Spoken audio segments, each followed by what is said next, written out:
At long last, after a slew of matches that have all been entertaining and exciting, we've brought it down to just two left who will fight over the World Simulation Football Classic Trophy.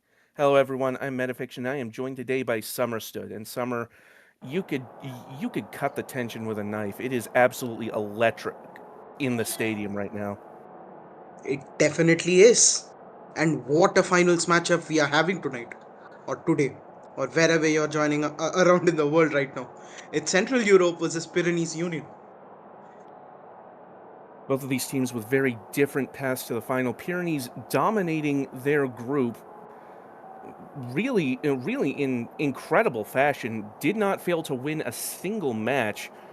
Meanwhile, Central Europe had a bit of a tough encounter throughout their group stage, but have now made it here and have the chance to right the wrongs of last WSFC. Agreed. And another interesting fact of this finals is the referee.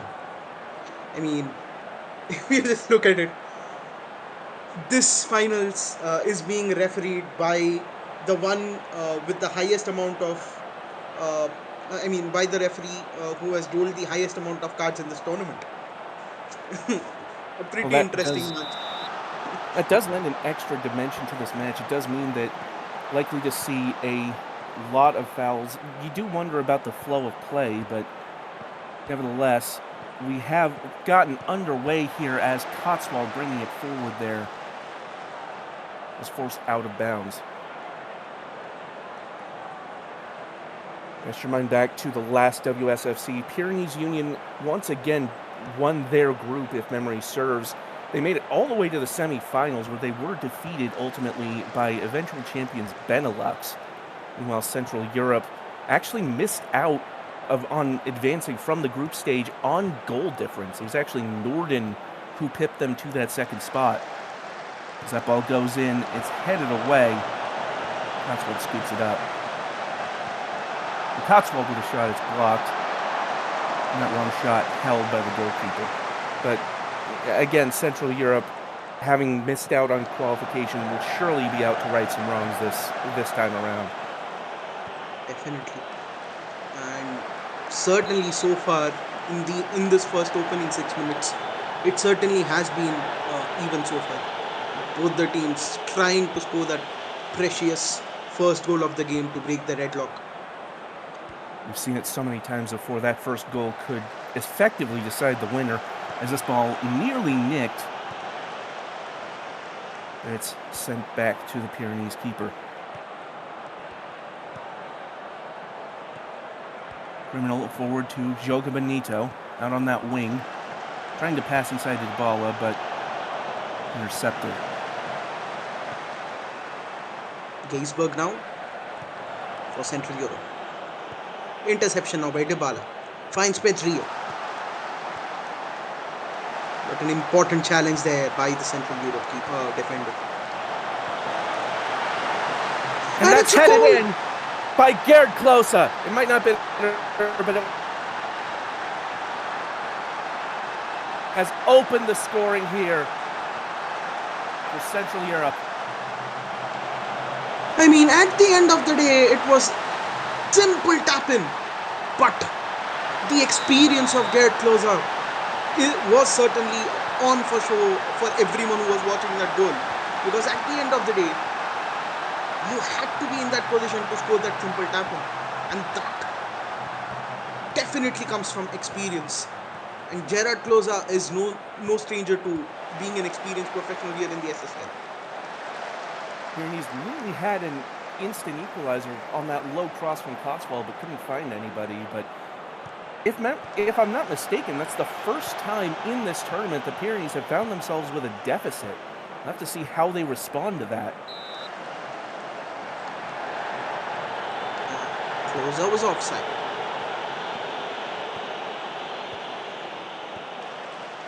Fly passes out to Cotswold. And it looks like Pedrio is down here. We'll have to... It looks like the physios have given Pedrio the okay to rejoin. In the meantime, Pyrenees nearly losing out on that ball there.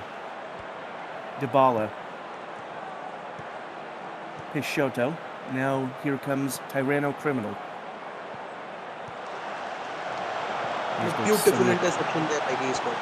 Kuniki now on with the counter attack for Central Europe. Kuniki now finds Klose, and it's the second goal for Gerard Klose. Central Europe double their lead after just 17 minutes. And folks, it certainly is not a good time to be a Pyrenees Union supporter.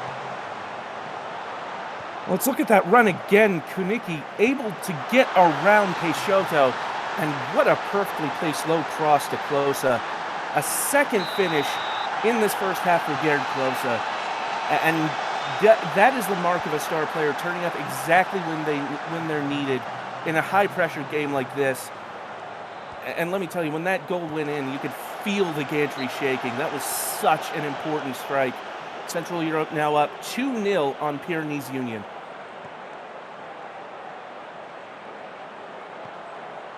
The ball now passes it back to Oko. Intercepted by Criminal. Pedrio now. And it looks like Julian Rubio was slightly offside there. And that's the sort of move. That's the sort of move that's worked out for Pyrenees so many times this tournament, that this time just offside. And now here comes Kuniki, potentially trying to make it 3. Same move around Dybala, headed, and that's wide. But it's tipped wide as a corner, I believe. Indeed it is. Clark taking the corner.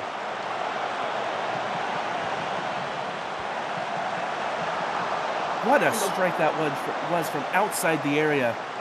Cancelo forced to push that interception there by Cancelo. A vital stop there by Cancelo.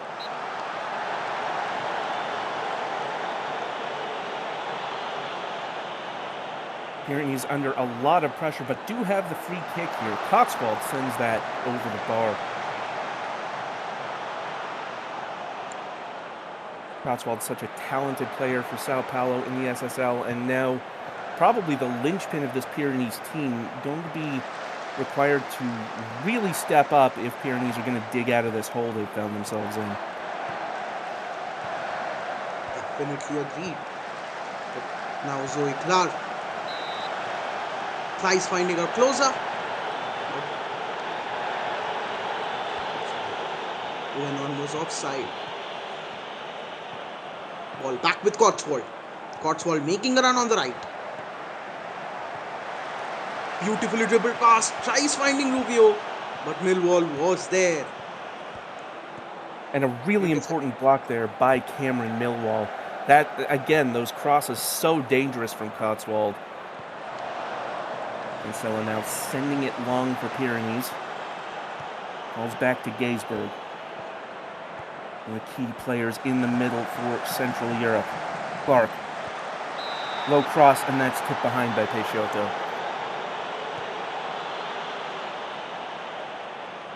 Clark now with the corner.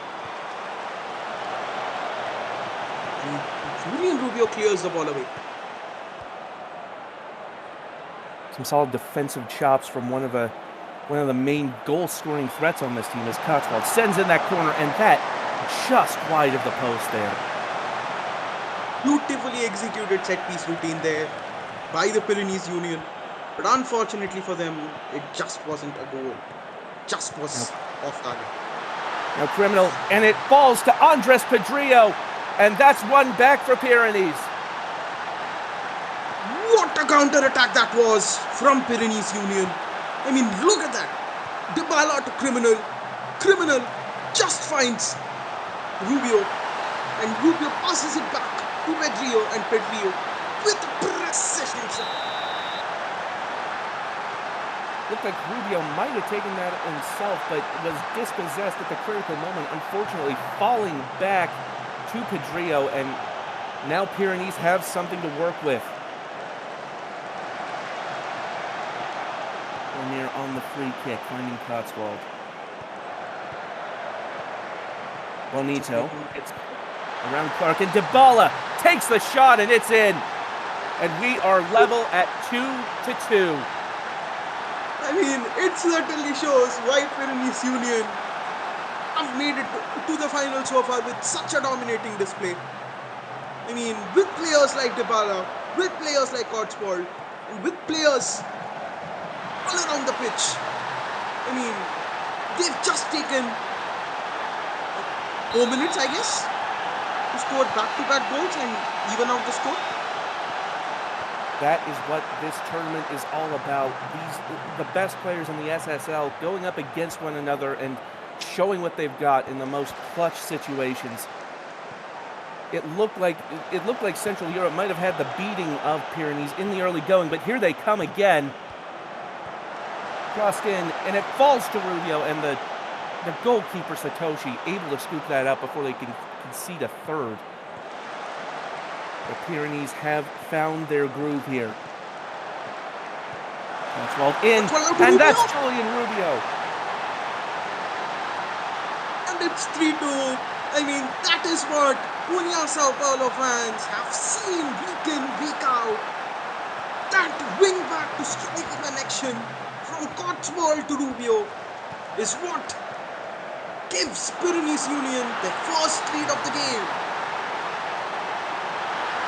Well, it wasn't a matter of if Rubio would score, perhaps, but when. And he's made his mark here late in the first half and has put Pyrenees ahead, 3-2.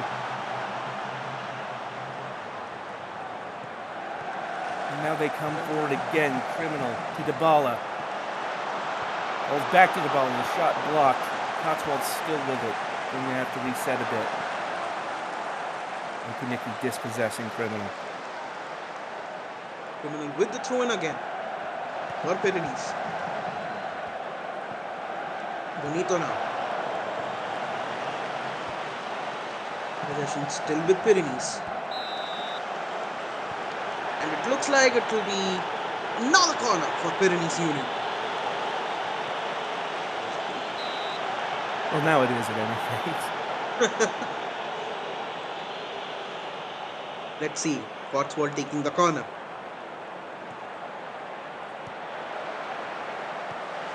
To Cotswold. Rio now. Ball hit the side netting. The Summer Pyrenees clearly not content with just the 1-goal lead. They know what this Central European team is capable of. They were up 2-0 at the start of this match, and that potentially coming forward again, but Kaniki can't get there. I mean, Pyrenees, clearly know how important of a thing momentum is in a game. You could clearly sense that after that Gerrit Klose goal, the first goal for Central Europe.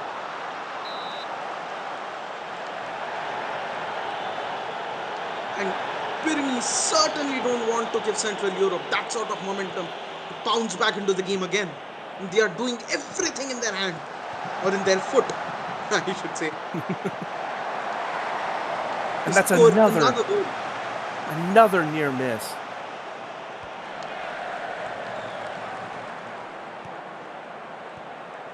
Haysberg finding Chevalier.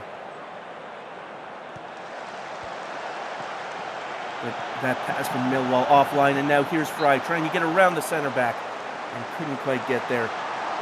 And it's going to be a corner. Blocked there by Okoro. Just stuck his leg out to deflect the ball off. Possession still with Pyrenees.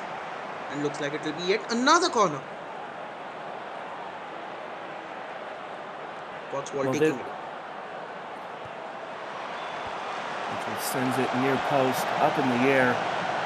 Worked out to Dybala, who takes the shot, and that, I believe, was tipped behind again for another corner kick. And after going down 2-0, Pyrenees have dominated this match. Here it is out to Bedrio. Cotswold again. Cross goes in, and that's up in the air still, and that's headed away. Nearly fell for Hohenhahn on the break there. And that time held by Satoshi.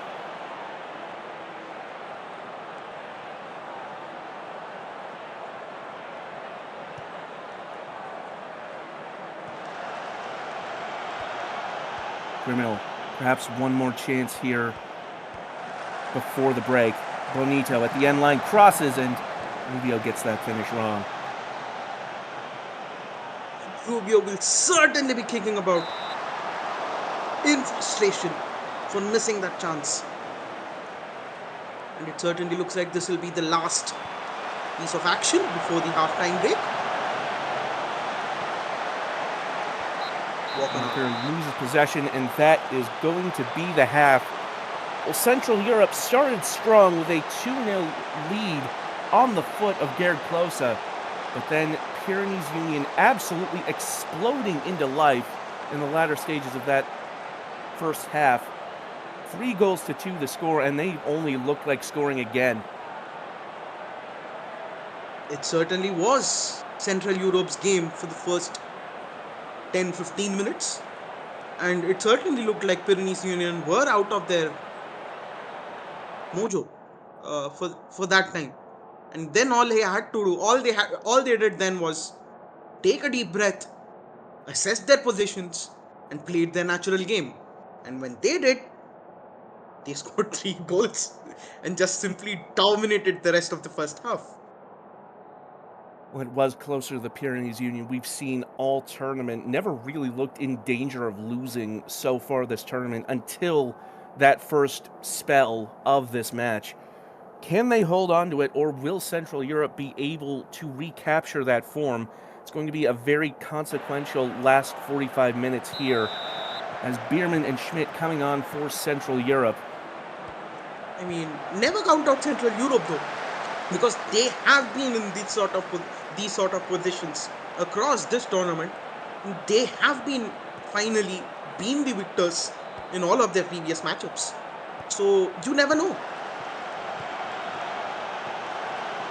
Indeed, both of these sides very much here on merit. It would be very surprising if we didn't see some really good attempts, some really good chances, maybe even another goal or two from Central Europe. But for the moment, it's Pyrenees coming forward try. Rubio losing out and was offside. Satoshi now takes the long kick.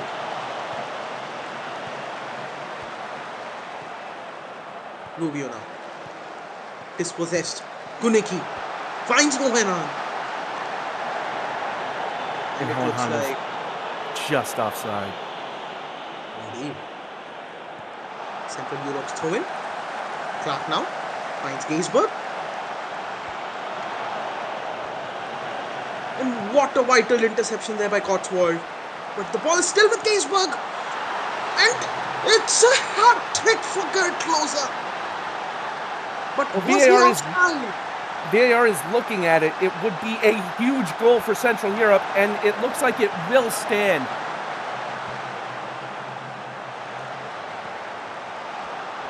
The ball crashed down almost over the line. Close got there to finish it off and does get the hat trick. See there, it bounced, it looks like on the line. And we've got a final, and what a final we've got in our hands today. It's 48 minutes, and it's all even. Well, I was just saying we could expect at least one more goal from Central Europe, and indeed we have. Nearly making a second there, the through ball not quite on target, but Central Europe have come out swinging in this second half. Not to be outdone, though. Here comes Tyranno Criminal for Pyrenees. Trying to drift around Okoro. Dybala into the center, and the shot from Peixoto just off the mark.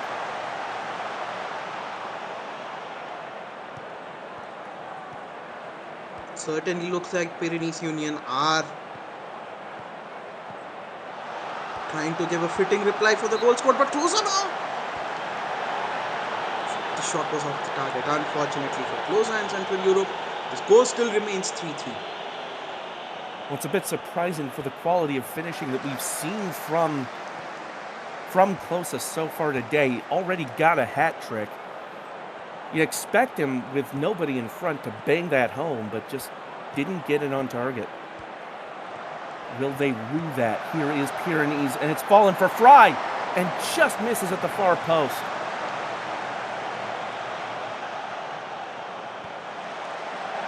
It's all now with the free kick. Up in the air, and it's falling for Dybala. Adrio works it around. Bonito trying to touch it around Clark. Can't do so.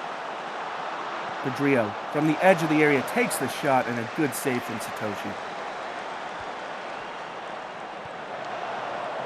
Okoro tries finding Owenan. It was dispossessed by the Pyrenees players. Bonito now. And you could literally hear the Pyrenees manager shouting at Yoga Bonito for that, for taking that part. Unfortunately, I don't speak Spanish, but that did sound very upset. So,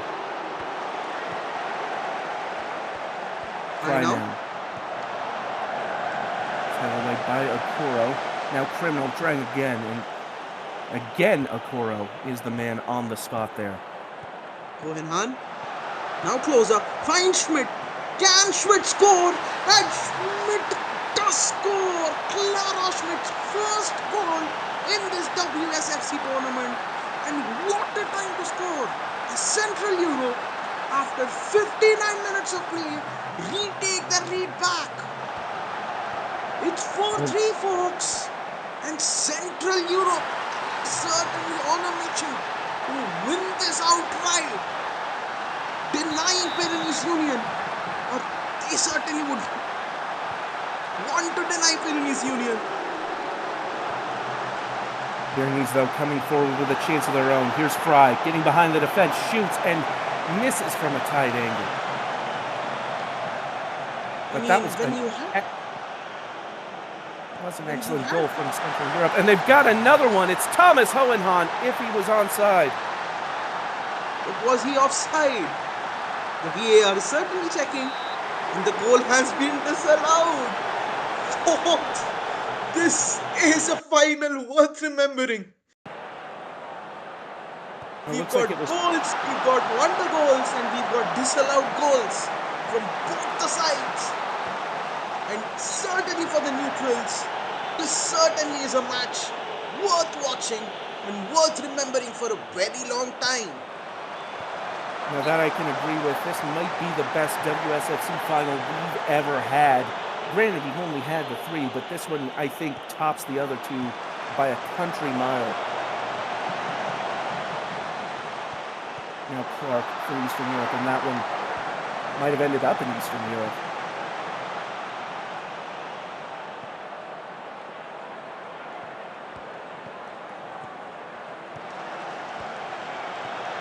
We're just going to pretend that I didn't just call Central Europe Eastern Europe, as that shot goes just wide. It's a high-pressure situation. Sometimes I get a little carried away. Apologies. Nevertheless, here comes Central Europe. I mean, this is indeed a match with very high stakes. So you certainly can be excused there, Meta. Here is Okoro bringing it forward for Central Europe. Now Gaisberg. Hohenhan carrying it in midfield, trying to get through the defensive line, but Adrio able to send that clear. And this was what I was talking about, momentum.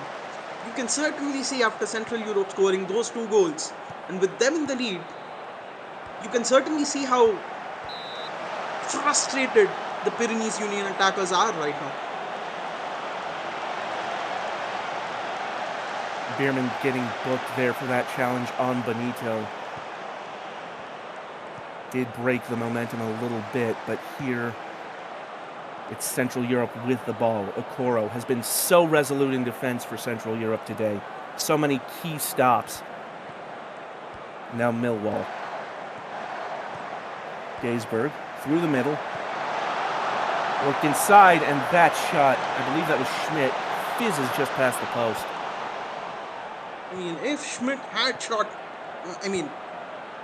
that into the goal, it certainly would have been extremely tough for Pyrenees Union to,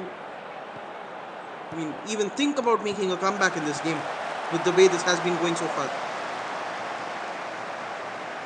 Well, Pyrenees do have a corner now. It's deflected behind. Sent in near post, and that nearly took a deflection in, but that goes over the bar. Satoshi delivering the goal kick.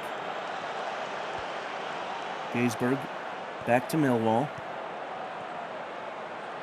A lot of players shifted down to this near side. Ball can't quite work its way through. Criminal sending that up the wing. It falls to Bonito. Chance here for Pyrenees. Bonito cuts inside, and that's off the post. Still with Pyrenees. Pedro taking another attempt of a long shot, but unfortunately this time for Pedro, it couldn't be converted into a goal. Well, nevertheless, Pyrenees hardly going quietly into that good night, as here's Fry, and that's sent behind. Meanwhile, behind the play, it looks like Gaisberg went down there for Central Europe. It's going to be a throw-in. Ultimately sent away. Cotswold for Pyrenees.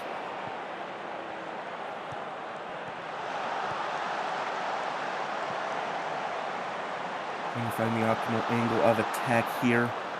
Criminal cutting inside. Fry at the end line, sends it back. Pedrillo works it around to Julian Rubio.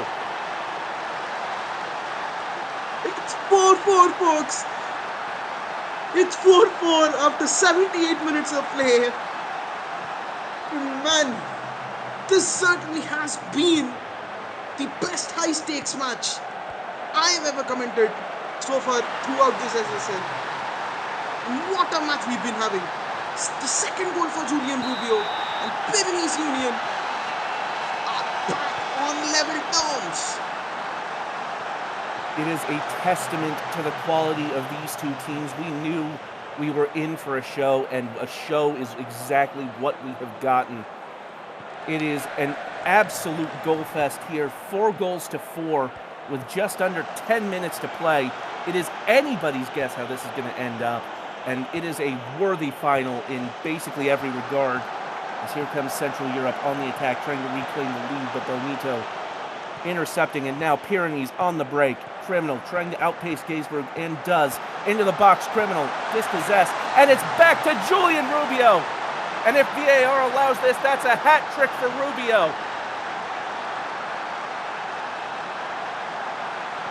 I mean, regardless of whether the goal has been scored or not, and it certainly looks like the goal stands, what a move there by Tirano Criminal. I mean, dribbling all the way from half line till the penalty box and finding Rubio with the pass. You see Rubio indeed onside, and that is a hugely important goal at this stage in the match.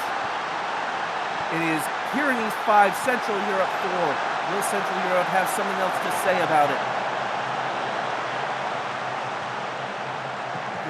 What is this? Picking around in the box, and that's sent over the bar. I mean, this certainly has been the flow of this game so far, hasn't it? Central Europe scoring 2 goals, taking the lead, and then Pyrenees Union scoring 1 more than Central Europe and taking it back.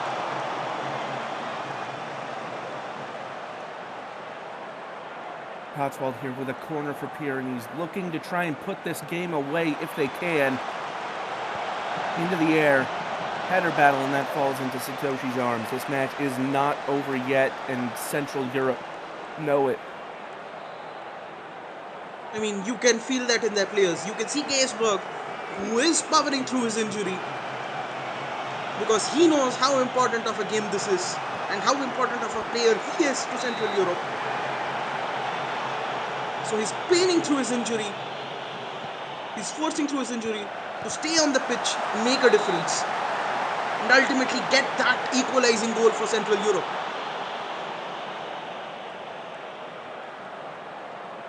Well, about 3.5 to play, and it's another corner here for Pyrenees, who are in no hurry to try and take this set piece. And justifiably so, I'd say. Pedrillo to Cotswold, near the goal. Peixoto holding possession, ultimately sends it back out. Coro with the header, and now our Central Europe on the break here. Schmidt Finding Walker. Walker with a cross. Schmidt from close range. What a save that was. And the possession now goes back to Pyrenees Union. But what a play that was from Central Europe. It certainly looked like for a moment that was indeed the equalizing goal, and the game would certainly go off to extra time. There's still 2 minutes for Central Europe to do that, but here comes Pyrenees. Fry just missing wide, and that's going to be another corner. Cotswold taking the corner yet again for Pyrenees. Sends it to tries to send it to the near post. Cotswold now again passes it back to Criminal. A strong sliding challenge there, but Pyrenees keeping the pressure on Central Europe, trying to keep the ball in the opposition end as the cross goes in. Satoshi holds on. We are into added time here. 5 minutes of added time to play, and that's 5 minutes that Central Europe have to try and pull even once again. Eastbrook now. Schmidt. Finds close up. Lame. It looked like that the Central Europe player was indeed in an offside position. Pyrenees comes forward again. Here's Cotswold. Hits it forward to Fry again. How many times have we seen that today? Fry at the end line. And that's sent clear. Cotswold still with it, trying again, and can't find Fry. Doesn't matter though, because Fry was offside there. Win now for Central Europe.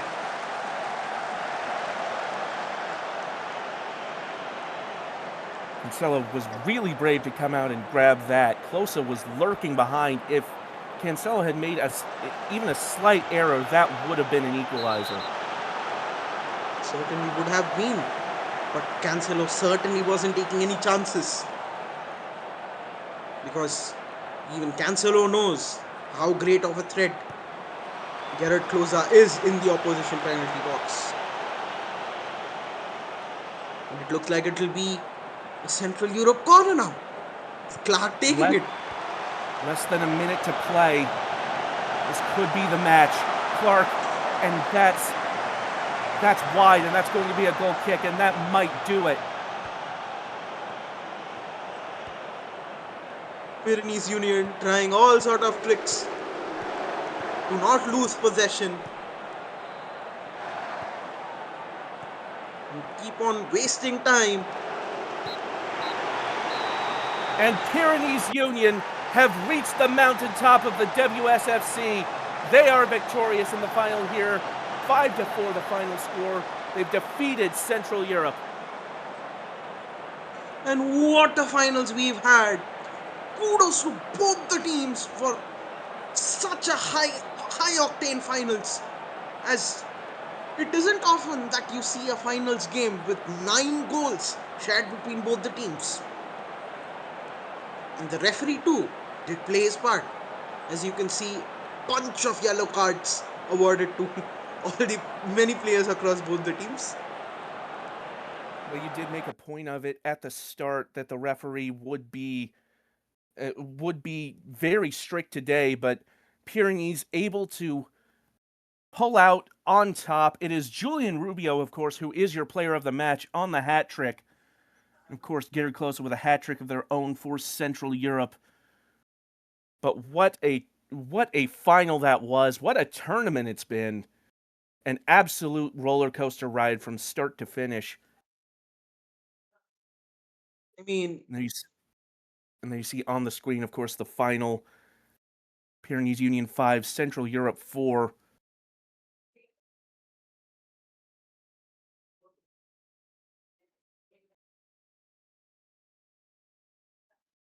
and this certainly has been one for the ages. Without a doubt. An incredible tournament. It's been a lot of fun to commentate. And quite, again, as I said it before, but I'm more confident now, that might have been the best final we've ever had in the WSFC. I mean, right from the beginning of this tournament, of this World Simulation Football Classic, this has been a tournament. This has been something. As you can see, as you all might remember, um, we've had a lot of upsets this tournament. Wouldn't you agree? With British I would. Isles losing out, dropping out in the group stages itself. And that certainly was something, wasn't it? It really was. British Isles were one of the favorites to go all the way, along with the United States, both of them eliminated in the group stage. But ultimately, you have to tip your cap to Pyrenees Union and Central Europe for getting this far. And again, Pyrenees just always looked a class apart in their group and in the knockouts. Central Europe giving them perhaps the best challenge of the tournament, but in the end, Pyrenees victorious here at the WSFC. So there you go, folks. Pyrenees Union are your current World Simulation Football Classic champions. And what a final it was. And thank you so much for joining us. And thank you, Summerstood, for being there to commentate with me, because that was, I'm going to be honest, that was an all timer. It certainly was. And I too am very happy to have been part of this commentary team with you, Meta, because I mean this was, as I earlier said, a match to be remembered for the ages, at least in the SSL lore. Without a doubt. Well, again, thank you so much for joining us for this match, for this entire tournament. Normal service will resume soon. We'll be back with season 24 coming in the next couple of weeks. But until then, thanks, of course, to everyone who watched. Thanks to Summerstood. And, of course, thanks to Candace, our commissioner, for making this all possible. We hope you'll join us again for season 24 when that starts up here soon. But until then, this has been Metafiction. I am Summerstood, and I certainly hope to see you across watching the new division matches. As you might already know, from next season on, for both majors and the minor leagues, we'll have two separate divisions. And with divisions come promotion and relegation. So, I certainly, along with Metafiction, I am Summerstood, and I also hope to see you enjoy the Simulation Soccer League from season 24 on. Thank you, and have a great day. Take care, everyone.